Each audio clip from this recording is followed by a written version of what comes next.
I'd expect everyone's hands to go up. So why exactly is this panel important? There's a lot of information and research on how 70% of the African population is under the age of 30. I was looking at some of the stats and it said about 200 million are between ages 15 and 24. So right now, Africa has the youngest population in the world. Around the continent, however, youths are contributing to economic growth by building successful businesses, harnessing political change, and improving lives in different communities by leading social programs. We can all agree that it's pivotal for both the private sector and the governments at the federal and the state level to work together to create tangible solutions that are sustainable and that deliver development objectives of the governments, as well as support private sector development initiatives. Young Africans, both on the continent and across the world, aspire to become agents of change. And we know that they will be crucial in balancing the objectives of the public and the private sector to create continued and lasting change. Now, for the purpose of this panel, we'll define youth as the population under the age of 30. We'll define business as private sector engagement that touches or impacts Africa, whether or not the person, the institution, or the company is actually on the continent. And we'll define politics as the enabling environment that consists of political officials and policies. Now, what exactly are we trying to, or what is the objective of this panel? Three main things. The first one is to educate, to raise awareness of some of the pressing issues and topics when it relates to youth and the role that they play in business and in politics. Secondly, to inspire, to get everyone thinking about the roles, whether they're youth trying to make a difference or someone in a position of power that can help create an environment to support the youth. Whether that role is in politics or it's in business on the continent or what we know to be in the diaspora. And lastly, to encourage everyone here to collaborate and to connect. As we've all just established, we're all leaders, whether it's current or future. And so we can actually jointly make a difference on the continent. So I'll start with introducing our panelists. I spoke to them earlier, so I think they have a lot of insight. We start with Alex. Alex founded Alliance for AI, which is a champion of future technology in Africa. It convenes key stakeholders across the continent to stimulate adoption and of exponential technologies for development and drives the African agenda at continental and global gatherings on exponential technologies. Beyond founding Alliance for AI, Alexander drives cloud AI and HPC business for NVIDIA, empowering millions of developers to use exponential technologies to tackle meaningful and expansive problems around the world. Then we go to BRIGHTON. Following an extensive experience as a radio innovator and climate activist since the age of 14, BRIGHTON is a Zambian social entrepreneur and environmental innovator. He co-founded Carton, a Zambian social good transportation and logistics company. He's an MPA, Environmental Science and Policy candidate at Columbia University, and an alum of both the University of Zambia and the Leading Change program at Cambridge University School of Continuing Education. He's an advocate of the profound potential of education to empower, to inspire, and change lives of young people across the African continent. And we go to Kunle. Kunle Malomo is the Chief Executive Officer of People Productivity Solutions and has over 20 years of experience in human capital strategy, formulation and implementation, strategic partnering initiatives, executive learning programs, corporate restructuring, mergers and acquisition, venture capital portfolio company management, best practice engagement, development and sales force effectiveness, and technology innovation for mobile applications development and analytics. Kunle is also a Wharton alumni, and so we welcome him back on the campus. So I guess going to our first question, I'll throw out to the whole panel.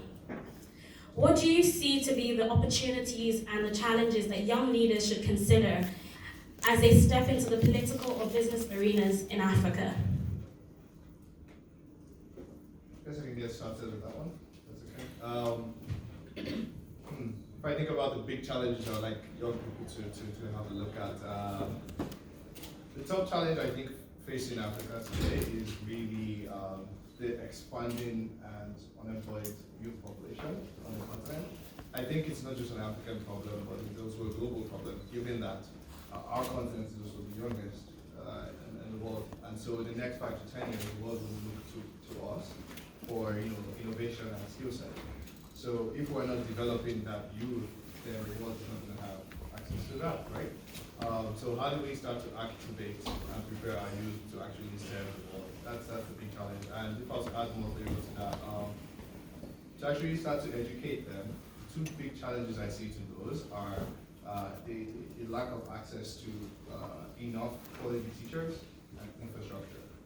And so the challenge I'll pose out there is that if there are folks in this room that, given that I don't think we'll be able to afford or provide the kind of capital we need to get to fix that teacher gap or infrastructure gap. And so if there are folks in this room that are innovating around, these two problems, my organization, Alliance for AI, is very happy to work with you. So that's my challenge. Thank you so much, KEMI. I'm very excited to be here. It's actually my first time coming on this campus. Having come from the African continent, specifically Zambia, I see quite a lot of similar systemic challenges that most young people are facing. And I think to single out one issue which I feel most of us young Africans need to be very much adept with is with respect to promoting ethical leadership. I think on the African continent, more than anywhere else in the world, if you promoted ethical leadership, you will see a lot of transformation. Currently, Zambia is experiencing 15 hours in a day of load shedding. So, because the power utilities company cannot provide enough energy to all the Zambians, they've come up with this rationing plan where they provide only 9 hours of energy in a day. So when I look at these different issues that the African continent is faced with, I think climate change, the climate crisis, and environmental degradation, and overconsumption of resources also forms that priority list of issues that we need to seriously begin to think about. And of course, we can innovate through using Internet of Things to think about how we can invest more in renewables, think about how best we can help smaller farmers be able to increase their crop produce, but technology will also play a key role in accelerating and improving this kind of process. Yeah, thank you. It's nice to be back here. I was co-chair of this conference 20 years ago. Wow. So it's nice to see how big it's become. I want to speak from my own experience. I think I'm one of the few, I think maybe a few people on this panel, people that have the fortunate experience of having studied in Africa and also studied here. And when I think about challenges and opportunities, from my perspective, one of the biggest ones is the most fundamental way in which people are taught in Africa. I studied electrical and electronic engineering at a school called Obafemi Awolowo University in Nigeria. It's supposed to be the MIT of Nigeria. It's really hard to get into, right? And I spent 5 years there studying advanced, quote-unquote, technology. And a lot of what I studied was not relevant to what I was doing every day. And then I came here to Wharton School, and I'll go to finance class and watch CNBC, and it was so practical. And I've had the fortunate experience of hiring over 100 employees in Africa, training maybe 1,200 clients. So I get to see talent. And there's a big disconnect between the theory of what is taught in class and the practical elements of what's going on out there. So in terms of readiness for a global competitiveness market, the educational system in Africa just needs to change and become more relevant. Because I look at a lot of resumes. I have 7 offices across Africa in different locations, and the challenge is always finding the talent, the communication of the talent to what me as an employer, what I want them to do. So that's on the challenge side. Now on the opportunity side is people who have actually used technology to leapfrog problems in Africa. One that I feel so proud of is someone who also I mentored, also became my client. And he built this technology which is supposed to provide transparency in certain elements of the public sector. So he built this technology that nobody really understands what happens with money with tolls in Nigeria when you collect it. So he created a system where for tolls and for airline tickets, when you get your airline, when you buy a ticket to go to Africa for $1,000, that money gets split between the airlines and different agencies of government, a lot of them in Nigeria. And for many years, the aggregate value that the tolls and the airline tax, whoever was supposed to collect it, was collecting, nobody really understood where it went to. So he wrote this really cool technology that at the source splits the payment and transfers it directly to the agency's accounts. And I remember, I don't want to name the company because what they do is I can talk about what they do, but I don't want to talk about the company. In 1 year, the collections from tolls in southwest Nigeria went from $4 million to $68 million in 1 year. And the guy who wrote that code is Nigerian, lives in Nigeria, built the infrastructure. So that's someone who looked around and said, what can I do? Now, he gets a little percentage of that $68 million. So his company is actually quite viable. So that's when I think about people that are getting skills, learning it and applying it to the environment, using it to improve government, that's a classic opportunity. But then there's still the underlying challenge because there's probably, 2-3 million people in universities in Nigeria, and I often wonder how relevant what they're learning is to the local environment. Definitely, and I think, that's definitely something to think about. We always talk about high unemployment, underemployment, but there's definitely the skills gap and the knowledge gap and, things like lack of infrastructure. And it's great that, whilst we're looking at the challenges, one thing we're trying to do here is also to encourage people to also think about the opportunities and how they can actually plug in with the skills that you're learning in the quote-unquote diaspora to then come and solve some of these issues.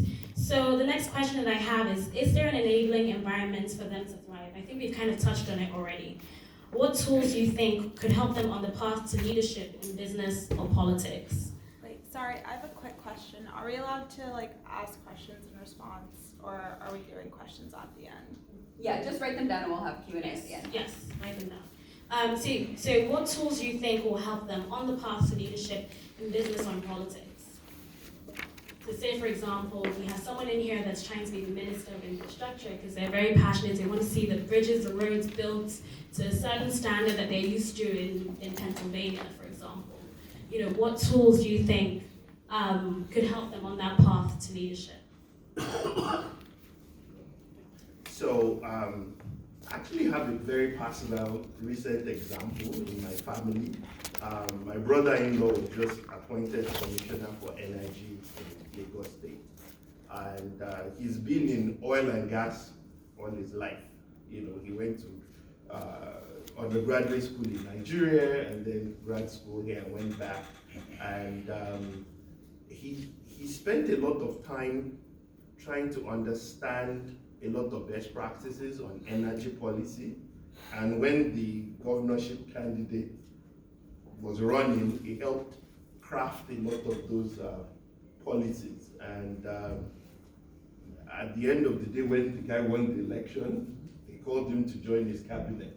Now, executing is different from writing, but at least that's one recent example that I have seen in terms of trying to understand best practices on what has worked in other parts of the world, adapting it to the local environment, and supporting campaigns of progressive leaders. And you might find yourself leapfrogging, a lot of work, working through the ministries.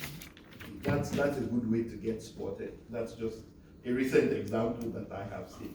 Fantastic. And Brighton, What I'll definitely add to that is, in the past, when you think about politics or effective change, we think about just voting, right? You vote people in and then you sit back and wait for them to act. But I think there are some non-voting ways of participating in politics before you actually get into the politics and get a political seat. And I think a lot of youth and young people are beginning to leverage those means, right? Starting from the very simplest piece, using your mobile phone to go on Twitter and start campaigns. I'm sure you guys can throw up a storm really quickly when you see something you're interested in, to creating boycotts, right? Boycott some company or some piece of government because you're not in agreement with what they're doing, right? So there are these different avenues that you're starting to see young people use to effect or influence change. Another path to the office, I mean, I know the typical path that you would probably think about is, finding a godfather or godmother to sponsor you to the office. But another one is similar to what you just described, where you're able to leverage the knowledge you have right now to form advisory groups and start to work with, pick someone in power, some senator or whatever position, and start to advise their work. And then that way you can slowly build social capital, at which point, at some point, you might get appointed, right? The last piece I'll mention is that through our platform Alliance for AI, we, have been able to engage youth across at least 5 African countries so far.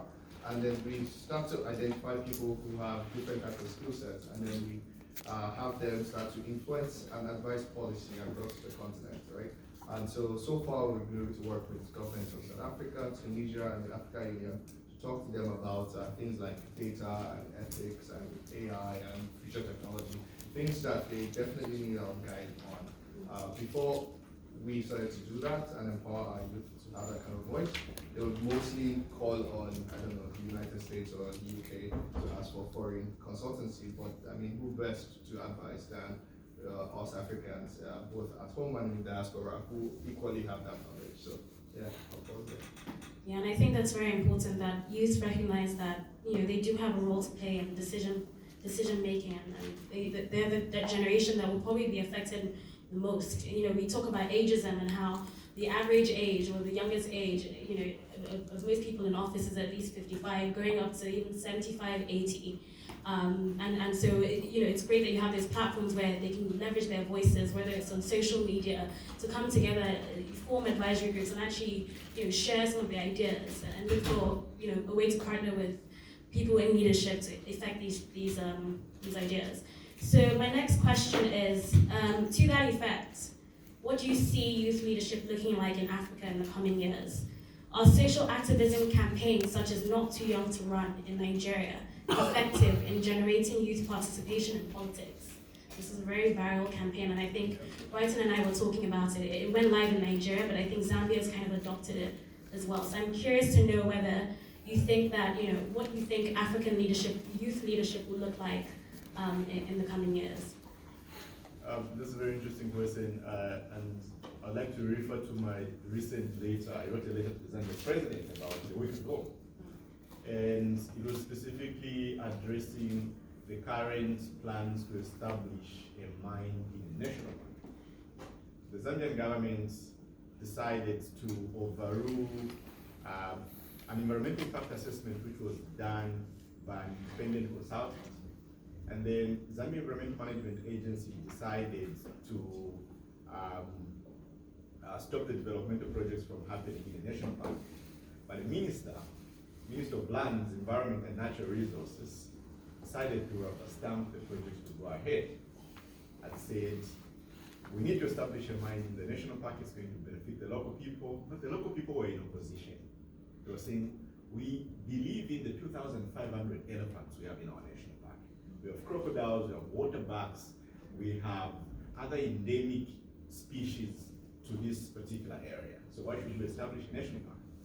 So now there's been a huge uproar on social media because over like 500 people close to 1,000 now. I shared that later, which I wrote to the president. And Zambians in the United Kingdom, in the United States, and in Zambia as well, are organizing to stage campaigns against establishing such a mine.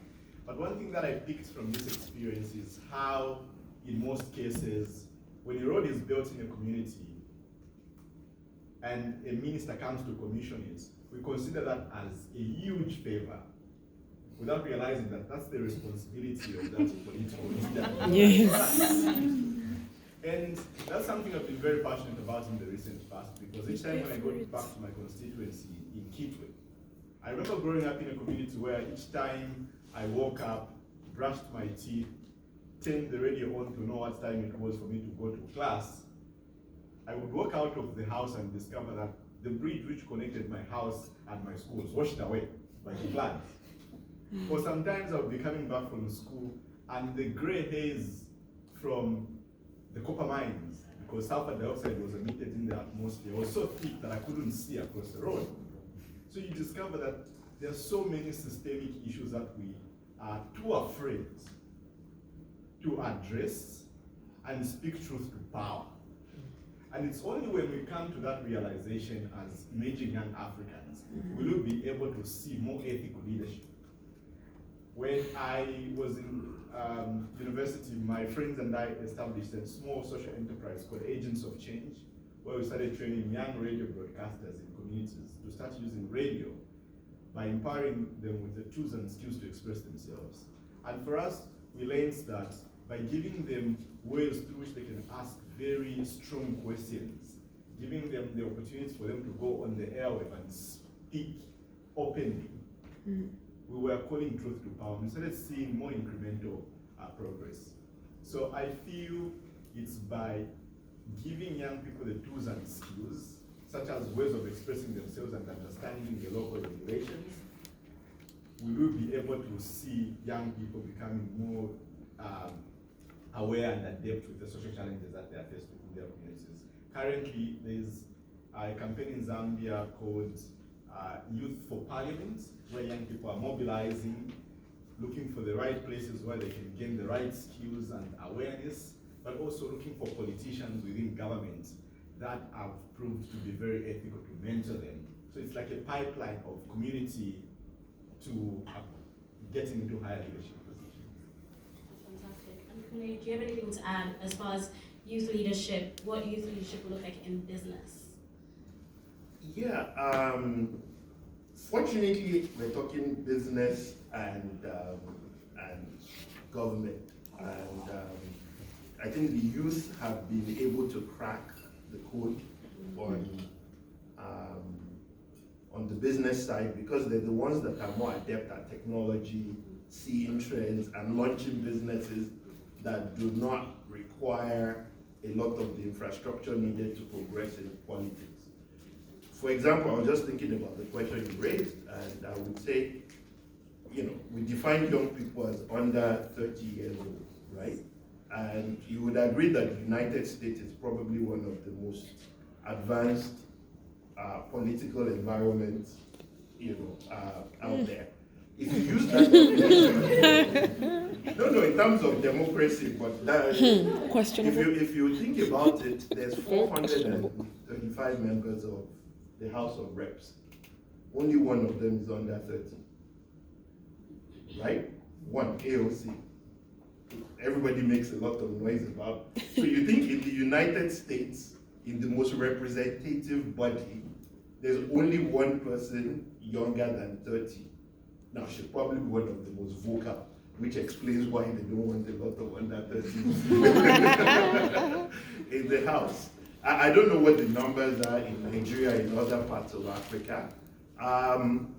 But if you look at the kind of light that example has been able to shine on very specific issues of climate change and all that, you can see the potential that young people could bring because of their energy, their understanding. But it's really, she had to beat out an entrenched politician to get into that position. And in Africa, it's just ridiculously difficult. But what I do see is that in Africa, there's you know, a lot of progressive governments, they would listen to young people in the private sector who can deliver value to, you know, from the private sector who can deliver value to the public sector. So, and what industries do you think are forthcoming where the youth can actually play a catalyzing role in advancing growth? Technology comes to mind the most, you know, and it's impacted a lot of things. Fintech is really big in terms of financial technologies. The example I just gave.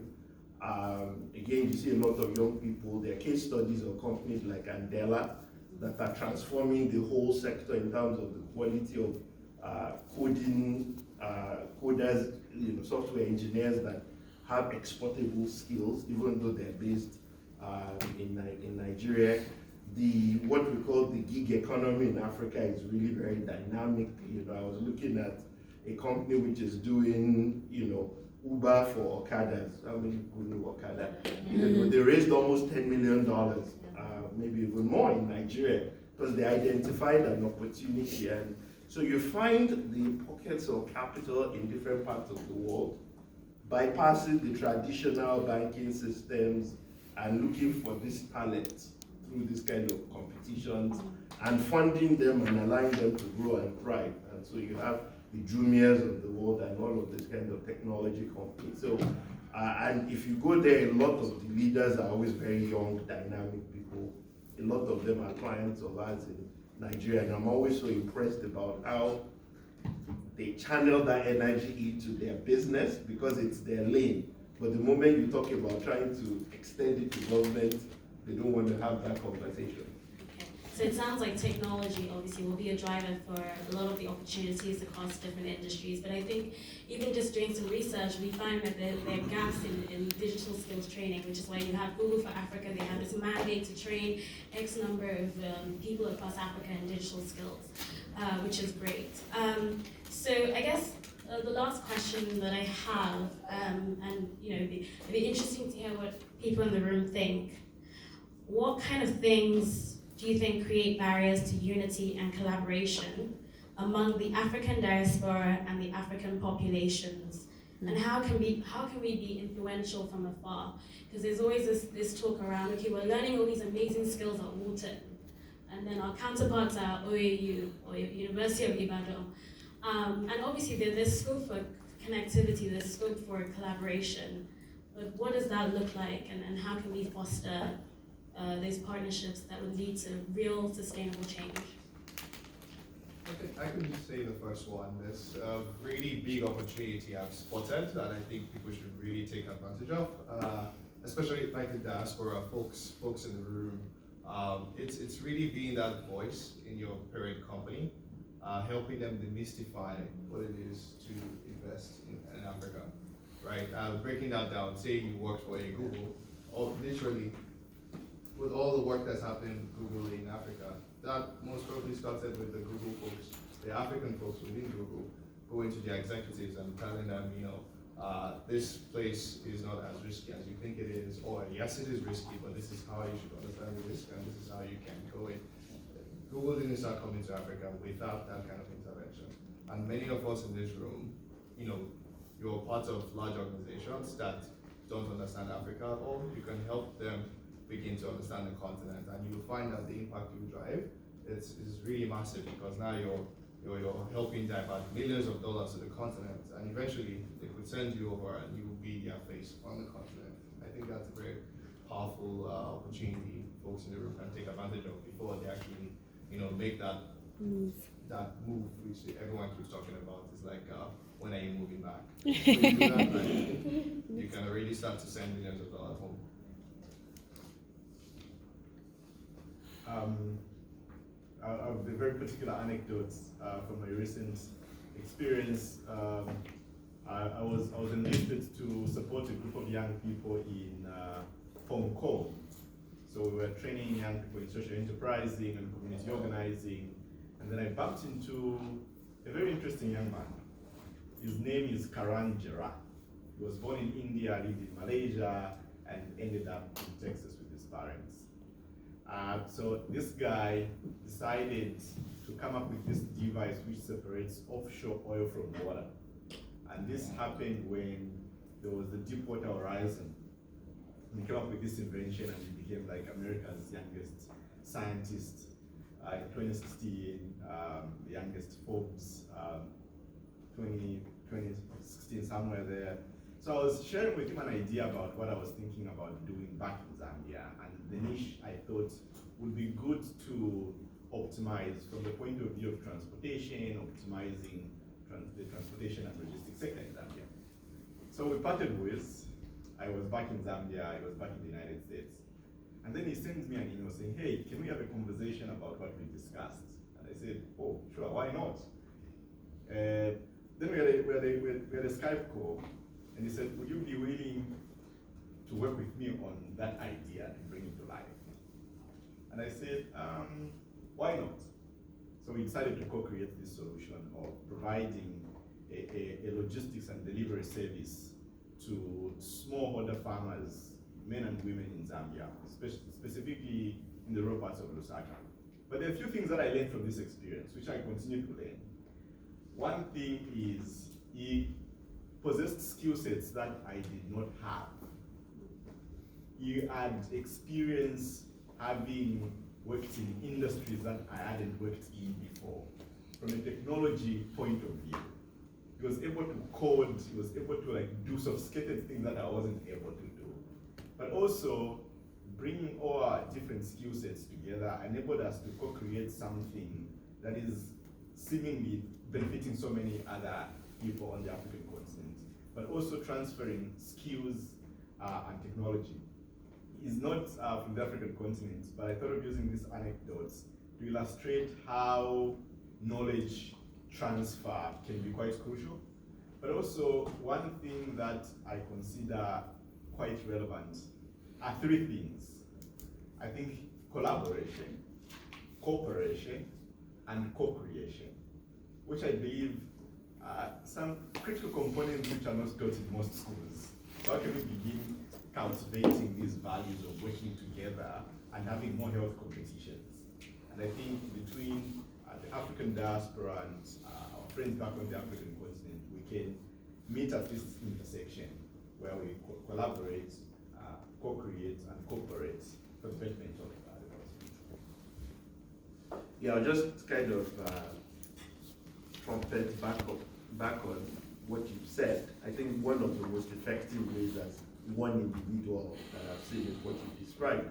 When you've been able to chart a path for yourself in a US-based multinational, UK, and you're able to help build a business case for either creating a subsidiary, a partner environment, is one thing they'll be able to point to. The business I have today, I went somewhere, presented to them the size of the market opportunity in Africa, and showed the skills that I had. They gave me the license for 10 years. I had to go find local investors, and it's doing well now. So I think leveraging the opportunities that you have in the developed markets where there are resources that can be put against this, believe it or not, actually will now give you more respect and access when you go back to Africa versus you just woke up one day and you have an idea and you don't have a lot of infrastructure supporting you. So I kind of support that way. And I think back to the first point I made in 1 quick minute, is I think the local universities need to start figuring out how to work with international universities. I had the fortunate experience of having studied engineering back then, and I used to do all these experiments on oscilloscopes, and I could calculate everything related, but I didn't know how it was being used. And then I did this program on high-tech startups at Stanford. That was the semester before I came to Wharton, and we spent very little time on how the oscilloscopes or sinusoids work. It's about what's the application, what's the commercial application. This company just went public for I think $1 billion, and so it forced you to actually think about its applicability to the marketplace. So I think that's one other way in which I think the local universities need to combine with other universities that are connected to industries to make the educational experience of the students more relevant. Especially in this fast-moving environment. So thank you to our panelists. It's not the end, but we've touched on a number of different themes. A lack of infrastructure, educational reform, so lack of actual real practical knowledge, climate crisis, capacity building programs, and now we want to hear, I guess, your questions. What are you guys keen to? I think we have a question there. Can you say who you are? Yes. And also make sure the question ends with the question mark. My name is Sasan Dorsu. I'm originally from Nigeria. So I sort of had a response to something that you said earlier, Kunle, and then also a question.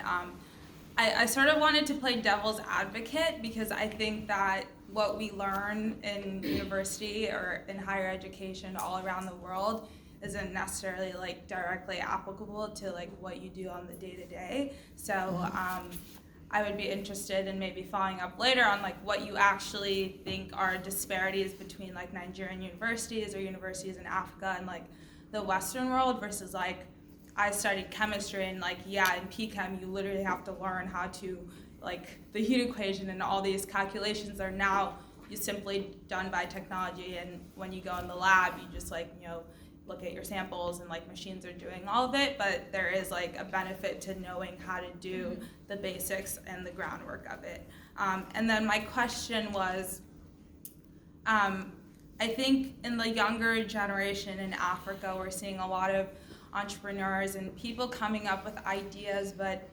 I guess my question's for everyone, like what is the difference between bringing up an idea to play catch up for Africa versus like something that will actually take us to like an innovative state, right? So like I feel like right now a lot of what is being done is like, oh, this is working in the West, like can we implement it here? Can we understand like the groundwork's what's different and like, okay, let's make it work here and like play catch up, but like how should we be thinking to actually, be thinking like 10, 20 years down the line, what is this gonna look like for farmers or like for agriculture, for like the day-to-day or like healthcare, all these different industries for the people. So that was my question for you guys. So if I can start the response, it's twofold. The first one is copying is not a very bad thing. China started that way.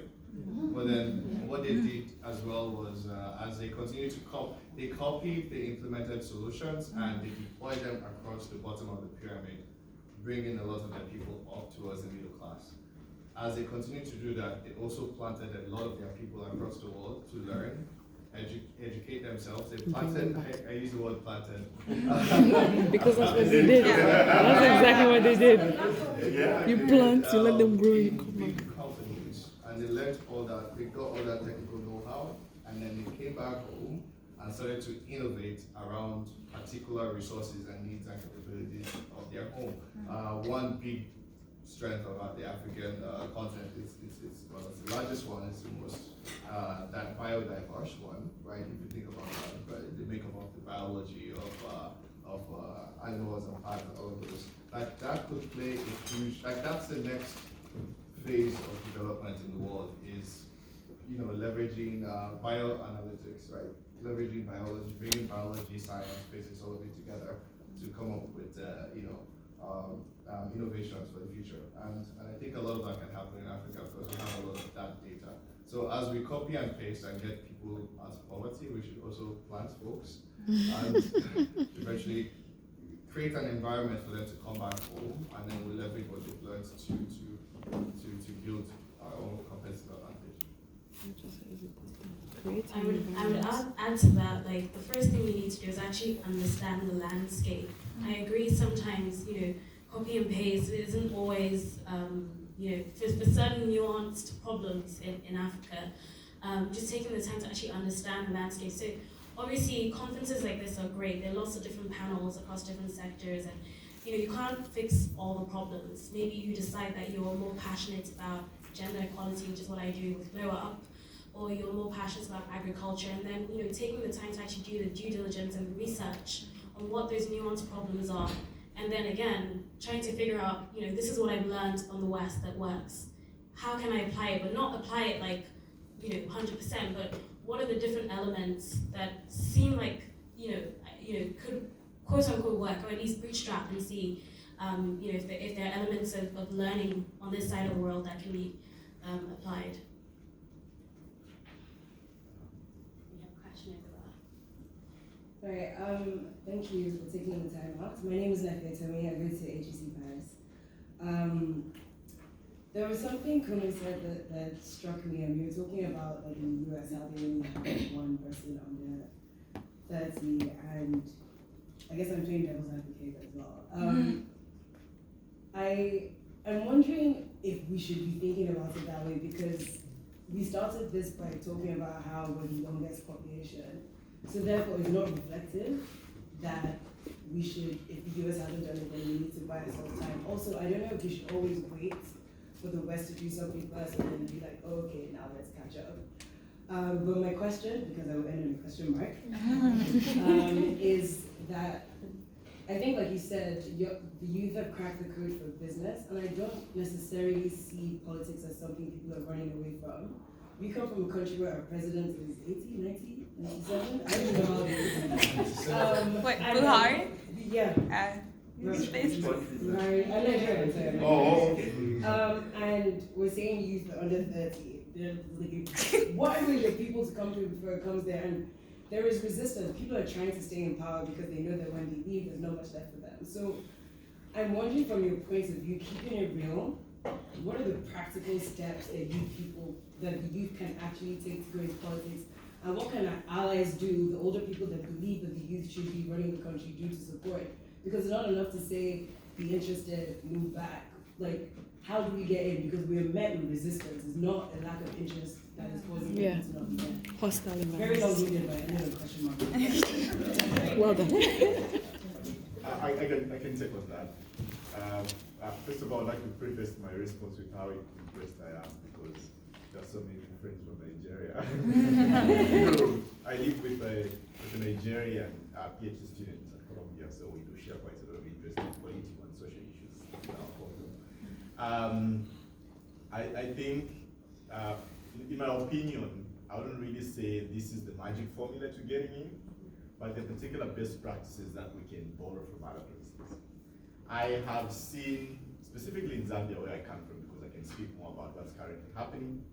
I have friends that, during their undergrad time at the University of Zambia, went on a research in a rural part of Zambia and discovered that the level at which children were dropping out of school at a very tender age was quite alarming.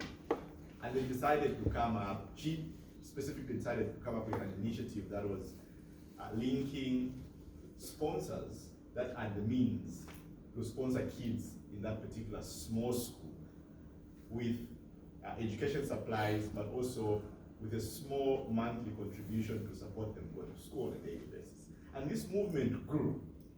But because she was already creating impact in that community, the community said, why can't you run and represent us?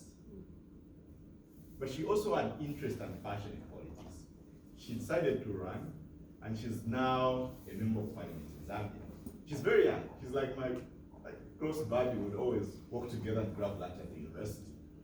So I've started seeing this kind of experience spreading across the country, where young people are stopping at nothing to, for example, start their own initiatives. Be able to prove that even if we don't have any support from elsewhere, we can do it ourselves.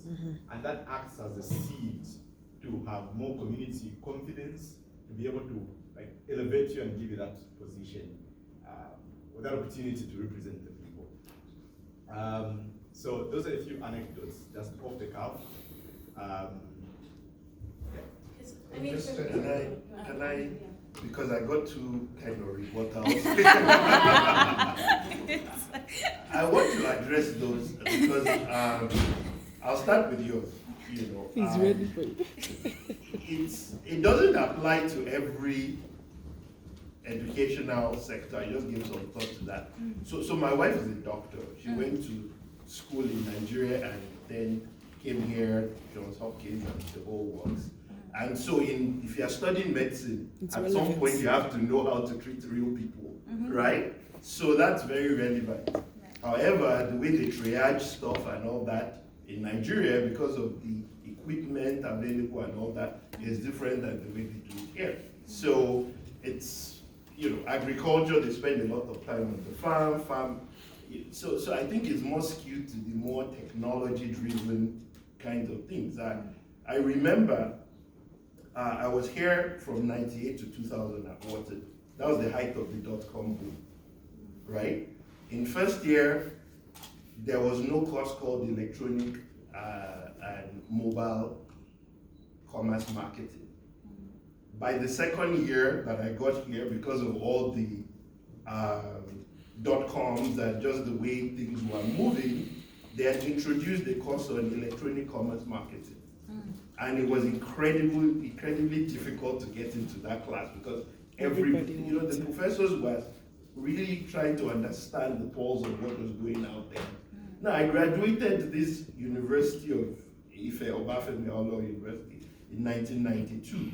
And I was looking at the curriculum in 2007 and it hadn't changed. Are you telling me that electronics has not changed? I've just been, again, I'm looking through, you know, my own lens. So that's a clarification of that. On the other issue, on the example I gave of AOC, I'm not trying to say US is the embodiment of all democracy. I'm just saying it's probably one of the most advanced. And if it's that difficult to put people that are under 20, under 30 to make it to Congress, how much more difficult will it be in Africa? We just have to face the facts. If you ever talked to a politician that is running for office, the amount of money, the amount of influence, the number of people who have been waiting in line for that position, we can be talking all we want in this room, but there are realities. Yeah, you understand. So, but there's something to be said. If you look at the population of Nigeria, right, I bet young voters between the age of 18 and 30 are probably the highest percentage. Do they show up? No. Are you using social media to rally them? At least we've gotten to the point where we at least believe that the number of votes that are counted is somewhat commensurate to the number of people voting. Right? Somewhat. Wow. No, in Nigeria, I think people are beginning because they have, you know, you go to a voting center, people are filming. they take pictures of the total number of people, they go and reconcile it with the number that is reported. I was impressed when I saw that. That's a progressive thing. But how many people actually, young people, want to go down that path? Want to take the blood, sweat, and tears necessary to break out in that path? I hire a lot of them, I train a lot of them. A lot of them are not interested. I'm just being very frank. So, those are my two sub-reporters. Really short, very short, you know, out on top of that. So that's where the opportunity is. It's the change actually comes from the leadership, typically the president of the country, taking a stance that they want to change what is happening and take away the blood, sweat, and tears. Right? They take up this hindrance was historically there for the youth, well, is still there for the youth and for women. And so now you're starting to see countries like Rwanda, South Africa, Ethiopia, and a couple others start to take it away for women for sure. And that's why in the earlier keynote by Claire today, she mentioned that in these countries, they have over 50% of folks in their parliament who are cabinets who are women. And then particularly in Rwanda, most of the ministers and people who are driving a lot of the changes across like ICT technology are folks who are less than 40 years old, right? So it came from the president, and that's where it has to come from. I think Ghana is also making some strides as well in and the young people in the leadership. Hopefully, I don't know, Nigeria. There definitely are some allies. So the not too young to run campaign, I think they said they got some endorsement from members of the House of Reps and Senate, and it was around like reducing the age of going into running for the ministerial position. But there were a lot of comments around not too young to run, but not old enough to lead. So I think there's there's a lot of. I wonder how much of it is just optics and how much of it is actual real impact. But one thing I will say is I always question the motive of someone going into politics, because there's a lot of corruption on the continent, there are a lot of slow bureaucracies. So even going into politics, you have to be very aware of what you're getting yourself into. And maybe it might be that actually these social activism campaigns, you actually get further than actually going into politics or going to take a position, because of all the layers of bureaucracy and the level of corruption on the continent. So that's what I would say to any young person who wants to be in politics. Like, why do you want to be in politics? Do you think that what you're trying to achieve, you can actually achieve it outside of quote-unquote office by rallying, your communities and building advisory groups? And just in addition, I think one other thing is understanding the dynamics involved in politics. I think most of the things that happen in politics are not essentially taught in school. And I think one particular aspect is that of being tenacious, like having the necessary thick skinness to be able to withstand backstabbing and all the name shade that goes on. And it's different, like politics in the States and Europe are different from politics on the African continent. So how do we begin to have that thick skinness and never stray away from our ethics and values? How can we bring about value-based politics? Because we see so many people getting into politics and ended up getting weeded in the status quo. So how do you remain on course? Yeah, I have a pretty straightforward question, and it's something that you all have touched on several times, and it's on the skills gap in the continent, particularly as it pertains to business. So, I mean, I've been coming to this conference for a while, went to school here, so I came every single time, and we talked about the education system and how that needs to change, and we are all aligned with that, but it's not changing. So the question is, what are the practical ways in which you can actually fix that skills gap in the continent to actually make things relevant? Because there's been a lot of things in terms of online education that actually has been a push into the continent, but culturally it's just not picking up. And I think it ties on to what you, I think Alexander mentioned on running our companies here to then build business cases, but sometimes the data, I work for LinkedIn, we have an online platform that is really focused on getting people to learn. The data in Africa is always taking this slow, and it's I can't build a business case to tell them, hey, let's move into the continent. It's just because literally LinkedIn has no presence in Africa. But right now we're expanding to Latin America and all these other emerging markets because there's so much online activity happening. But then in Africa, while there is a internet and there's literally no activity. I get there's a cultural sense where we really just don't learn through the internet, but it's a question of how do we then fix that, or how do we change that mentality? I'll just take one quick response to that. Well, first of all, the LinkedIn doesn't have a strong presence in Africa, but the person trying to make that happen is Kenyan. It's a Kenyan woman, so she's doing a lot of work. Maybe you should find her and try to support her. What did you say? She left LinkedIn. I know. Are you going to take over that? Well, I'm trying, but yeah, I mean, I'm the only Kenyan in the company now, so you don't want to be get in there. Okay, so I'm also trying to solve this problem. Feel free to tell me if it's going to work or not. I think it's taken 40 years and they've still not changed the official curriculum of the schools. And so through Alliance for AI, we've decided to start our intervention is chapters. We're creating chapters in schools, secondary schools and universities across the continent. And with those chapters, we're trying to enable the students to learn on their own about particular technologies we think are very important for the future. So that's our own type of intervention. And beyond just learning about the technologies, we try to bring the context of when you now know about blockchain or AI, these are the kind of jobs you can apply for. This is the kind of power you have in your hands.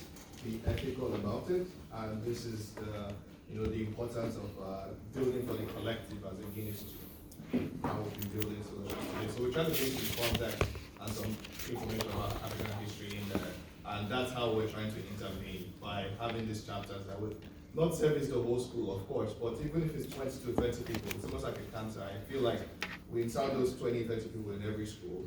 Over the years, they will grow to the point where they start to, it's like the fire lit up on the inside, start to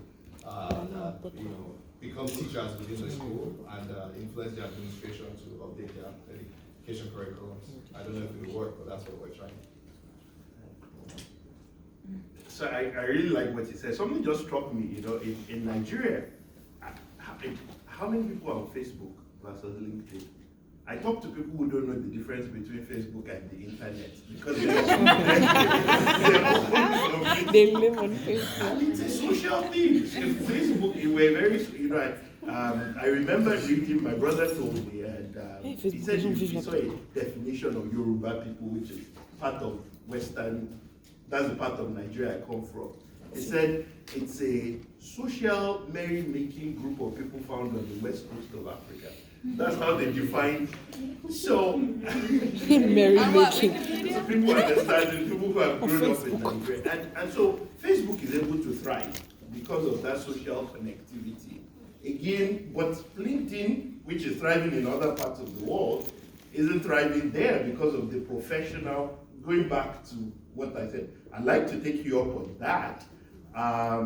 But I think there's some things in our culture that fundamentally the applications of those technologies either meet or don't meet. Yeah. So I just wanted to add that, but that's very interesting. So we only have time apparently for one more question. Sarah, do you want to pick?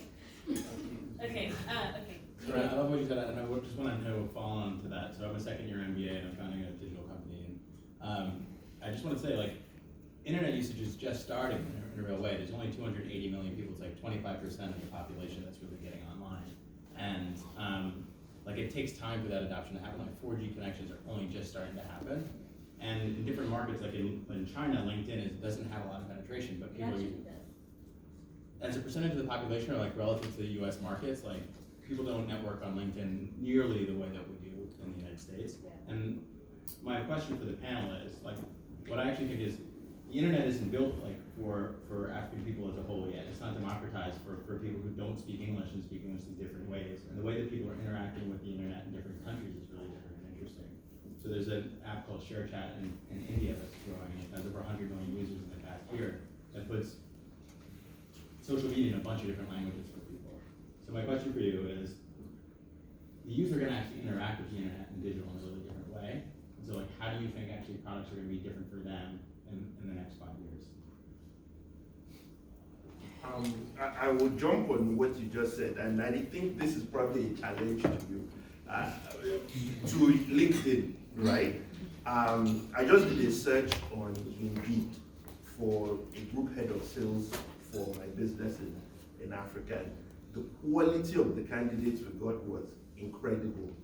If you look at the packaging of Indeed in Africa and anywhere else, it's a simple tagline: we help people get jobs. Simple. Right? I think there's a disconnect between a lot of people in maybe Nigeria in terms of what LinkedIn can do in helping you to get jobs. Because in a place with so much unemployment, you would think that a tool that is very effective in helping people get jobs in other parts of the world, how you message and relate it to what people care about is very critical.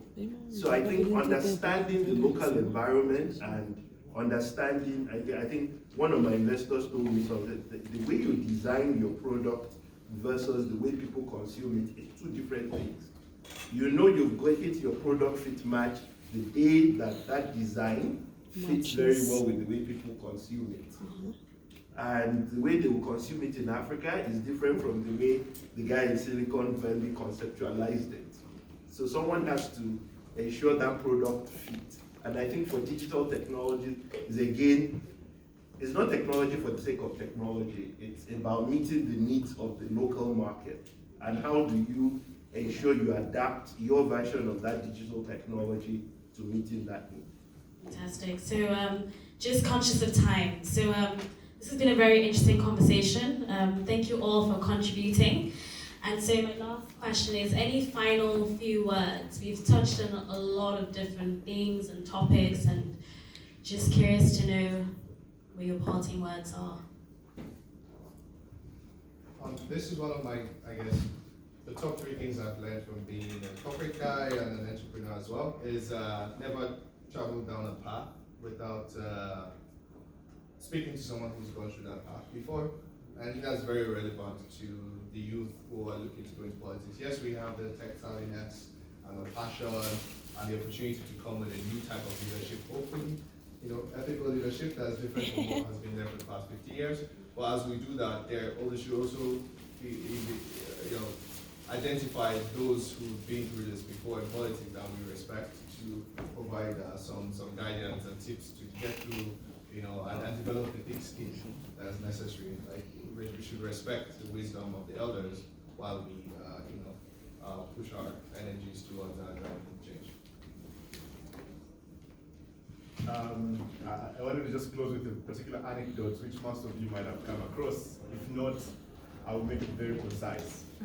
There was an Italian investor that went to Western Zambia in the floodplains, and he had an idea of growing tomatoes. So he went to the floodplain and planted tomatoes. Like in Italy, they were growing this big, but in Zambia, they were growing this big. So each time when he went to the community to ask them to get involved, most of them were very apathetic. They didn't want to get involved. But he didn't really understand why they were not getting involved. So then, 2 months later, it was time for the tomatoes to be harvested. And they were ready in the morning, they got all the sacks or the trucks, and they went to the field. So when they arrived, they were so shocked because they did not find any single tomato. So when they went to find out from the community, because they thought the community had harvested all the tomatoes and used them themselves, and they were told, we have hippos in this area. That's the reason why we don't grow tomatoes. So all the hippos have eaten all the tomatoes. And I want to use this example to boil down to the fact that before we design anything, before we do anything, let's speak to the people. Yes. And that should be a very common practice among ourselves. And as an environmental sustainability expert, I would want to remind all of you in business school and many other engineering schools to think about sustainability in your planning and to think about climate change and how it can develop different from how other places in the world develop. I think my last one is on a positive note. I always say to people, listen to young people in Africa. Despite all I've said, one of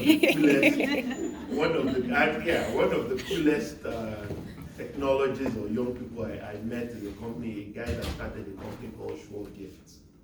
And he developed this cool tech. When here, you go and buy gift cards, right? And you have to buy Amex or Amazon, but they built everything on the mobile platform. So once you buy it, it's loaded there, and there's a way in which you can just use it for various transactions on your phone. And they were one of the first people to also convert that where you could actually use cryptocurrency to make those kinds of transactions. And they did an ICO and raised $7 million, and they're valued at them. I wish I'd invested in them when they were showing me the technology. And they're doing really well now. So young people in Africa, those innovations may be few and far between, but when they come to showcase them to you, pay attention. Amazing. The only thing I have to say is what I've come to find is knowledge, skills, and relationships have become the global currency in this century, and And so I encourage, almost provoke everyone in this room to think about how, you know, in your own little way, whatever industry you're interested in, you can actually contribute to what we know to be sustainable economic growth, economic development, economic diversification on the continent. Just because you sit in Pennsylvania doesn't mean you can't, you know, there's a way and connect with everyone in this room, or not everyone, but someone. And enjoy the gala.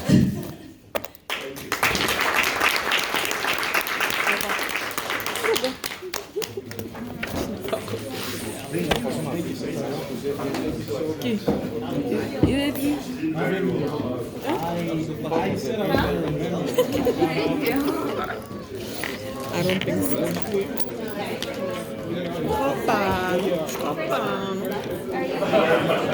Opa!